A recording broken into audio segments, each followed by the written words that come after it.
Some dreams are big.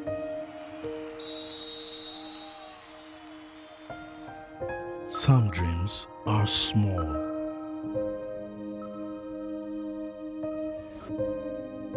Some dream to go from place to place. Dreams of love and ever after. Dreams and sacrifices that builds the future.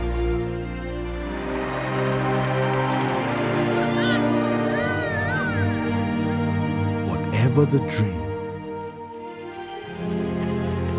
or step or journey, you can do more with a partner that cares about your dreams. Access, more than banking. Welcome back. I'm now being joined by Dr. Ayo Adeyemi, who actually left an engagement to be with us this hour. First, I want to say a very big thank you to you for making it here. For your information, he is the managing consultant, Lorach Consulting Group. I hope I'm correct. Yeah, very correct. You are welcome to Finance and Investment Watch. Thank you, sir. All right, let us take off from where we stopped last week. I think likely we've spoken about how to generate ideas and some of the challenges and the relationship between reading motivational books and the reality in Nigeria. Let us now talk about finance. I know you have written a book seemingly on this. So what are the little steps? We are not necessarily talking about the billions here or the big millions. For example, I have an idea to probably fry buns or chin-chin or pancake or something like that. But you see, you did say that finance is not the first. Quite well. I agree. I know it's the idea, but I can also tell you from experience that any idea that lacks the finance to take off can be likened to an aborted pregnancy. So tell me a little about finance in relationship to entrepreneurial activities. All right, thank you. It's my pleasure again to be here today. All right, when we talk about financing, especially when it comes to small businesses, finance is very important. Like you said, when you have even a good idea, you have good product and or what have you, and then you then begin to source for fund. One, it has to be you need to understand your market, okay? Because like I did mention the last time, even if you have access to finance and it's not properly planned, that will be a challenge. However, the sources of your funding, what are the various alternative opportunity or avenue that you have, must also be very, very critical. Okay, for instance, like if you take example of the small business, like talk about the petty ones, okay, you look at what amount of money are we talking about here? Okay, to what extent do they want to deploy that fund that, or service market they want, or the potential customer they want to service? Okay, yes, for you going into any form of business, maybe the basic aspect of it, what do you have? Either from your savings, all right, or from perhaps you are working before and you stop working, if you have your pension or you have gratuity or what have you. So how much do you have? What is the worth of the idea or business or product you want to launch? You need to look at that. But basically, for every petty, seller or businesses that you may want to call it, if you take it out of the part of the infrastructures, okay, because it depends on nature of business too. If you want to talk about office space, you want to talk about location where you can establish your business. But it's about trading. It's about trading. There are different options that are also open to you. One, you could be very lucky to partner with your source of your product. For instance, if you are going to trading and you can be able to talk with the supplier of your product and they are able to believe and trust in you, of course, benefit some goodwill. Okay, you may give you some of those materials, believe that you will do well and be able to pay back. But do you think that it is actually possible to access such a credit or facility? Do I call it advance supply to pay later when you're just taking off? Okay, again, like I mentioned last week, if you work with the Igbo model, okay, because you are apprentice or serve somewhere, so you have someone that mentor you or train you, you could leverage on that. The other one is that if you have an account, no matter how your account is that is regularly used and operated by you, you could also leverage on that, even if you are going to attract funds from other financial institutions. Now, the third part is that you will always have somebody or someone that will always believe in your idea. Okay, but it also depends on who you are or what you have done or to level of confidence and trust people have in you. Okay, so when you go and like, I need 50,000 to start a business, you won't want to say that there's nobody ever around you or that you have ever met that can say, okay, if I give you, I'm very confident. Okay, because people don't know that some of the things we do, you know, without fund, without network, without connection, without behavior and attitude, people watch and observe. Okay, so I mean, like your youngest person, your sister comes to you and say, Uncle, I have this idea. So I want to go into this, and because you know certain things about the antecedent of that person, you may not have any issue. But if it's a frivolous person, that even when he has been able to raise some money, you say how you spend, and you can't be so confident, then there's a problem.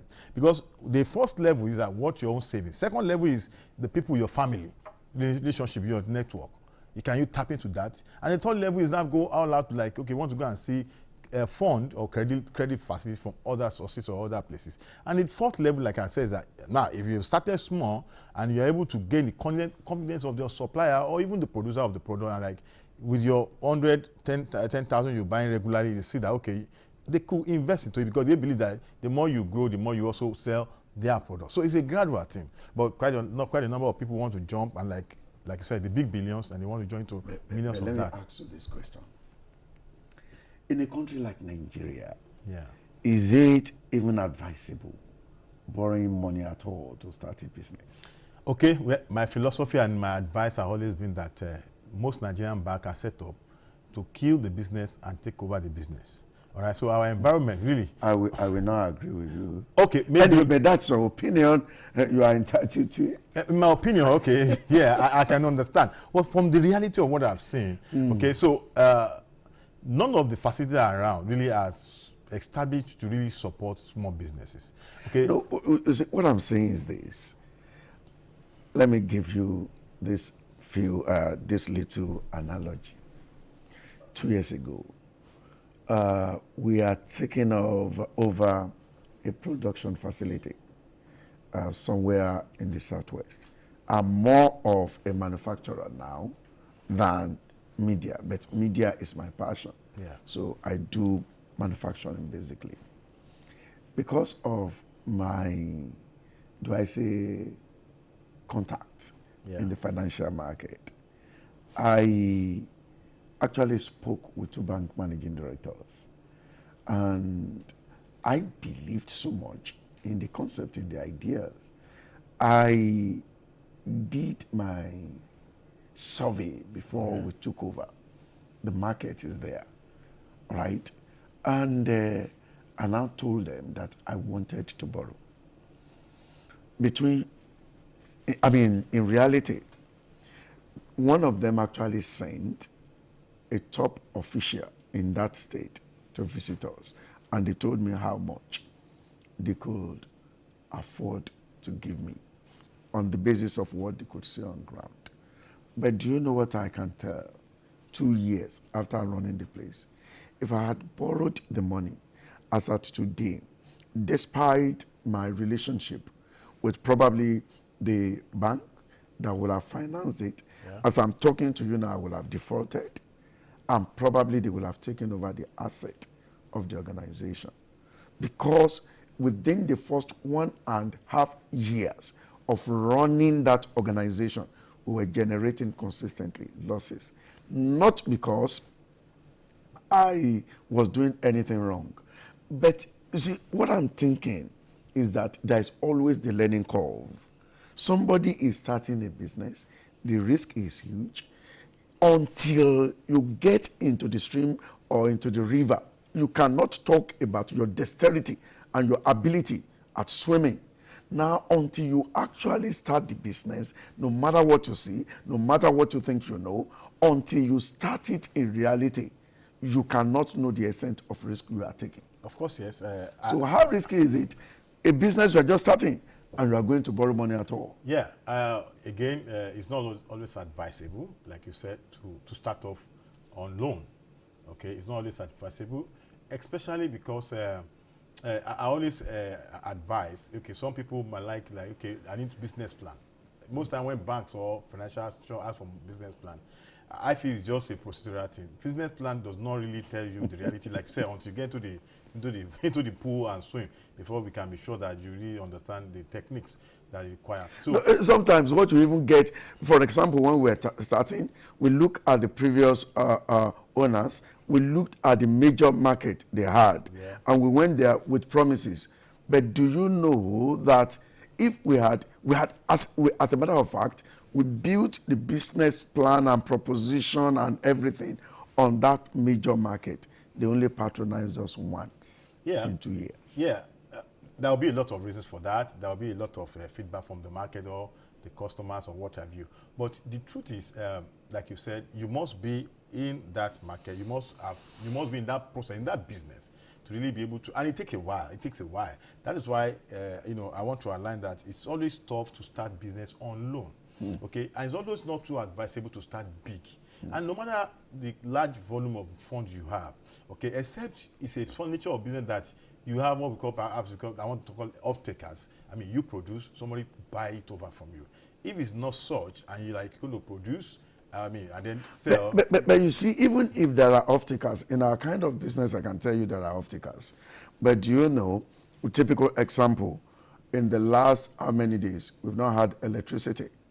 All our machines are not working, so we cannot afford to use generator, because if we should include the cost of diesel, the price goes too high. Yeah. And I think it was just this afternoon that electricity was restored. So even if there are off-takers, let me give you an example during COVID. Yeah. Because they could not go to patronize other manufacturers, they all shifted their attentions to us. So we began to collect money even in advance, but eventually we ran into problem because we found out that there were challenges, machines breaking down today, and then the process of fixing it. Those that had paid you in advance are looking for the product. All right. I think the conclusion should be you should start a business to learn and never borrow money to start. You should rather save over time. Let me correct something you just said. You shouldn't start a business to learn. You should have done your learning before starting the business. And that is where the major problem is. Okay, so if it's a business that you have been part of, you have seen some of the challenges or teething problem based on experience. Because when you say experience, it shouldn't be your own experience. Experience should be someone else's experience. So the moment let me give you a typical example. And I'm liking this discussion. Unfortunately, we might not have a lot of time on our hands. For example, I have always been in the capital market. I have always been in the media, running over 20 years or 21 years now in the media. That was my first experience there. Yeah. The opportunity for me to go and learn and to begin to gather experience was not just there. You have experience running business. Yes, I did. But not the exact business. I mean, there are different businesses. But you see, manufacturing Yeah. is a totally different issue from the kind of business I was doing before.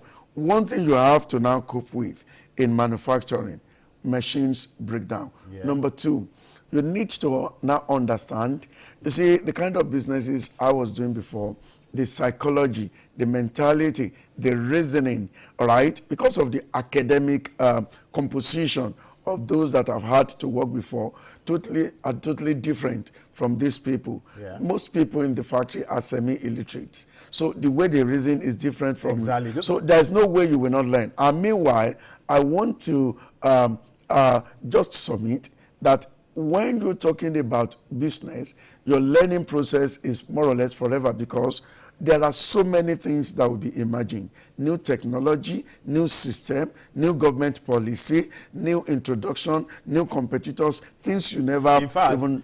What you must also know as part of the learning is that, okay, you might say, okay, I have the idea, I'm very good at account. You also need to learn marketing. Yeah. You need to learn human resources. Because as the business even grow and expand, there are new things that will come that you need to learn.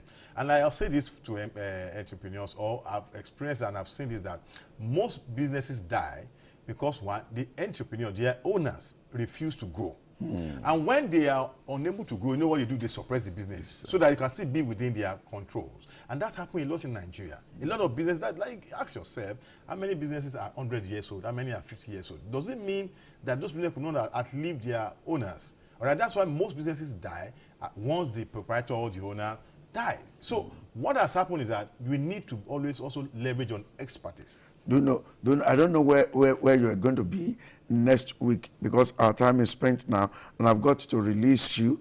But one issue we've been able to conclude is that, one, it is not ideal to borrow money to start a business. Number two, you should not start a business purely as a learner. You must have acquired a measure of experiences before you start a business. Notwithstanding, the learning process is continuous because you continue to grow, and if you do not grow, you suppress the business, you kill the business. If that is all we've been able to share today, I think we've done enough. I want to appreciate you so well for creating the time to be here. But what I want us to look at likely next week is, you talked about when the owners die. What are the ingredients that you need to impute in your business so that the business will not die with you? Okay, one of the things that's very important is what we call succession. Succession. Succession starts from the day you start the business. We take it up from there. First Money is Nigeria's biggest and most preferred agent banking network. Thanks to First Money, millions of people are living their dreams. Meet some First Money agents who are driving this. First Money is the best POS that we use in my area. I started with one container beside me. This is my main branch. I have up to 7 branches. With First Money, I've been able to employ 6 staffs, which 5 are female. So I see First Money as a business to employ and also to empower ladies. Through First Money, over 1 million people across Nigeria have their financial services needs met daily. In all the accessible local government areas, you are bound to find First Money agents. With First Money, we're bringing financial inclusion and the many benefits that come with it. You first, First Bank.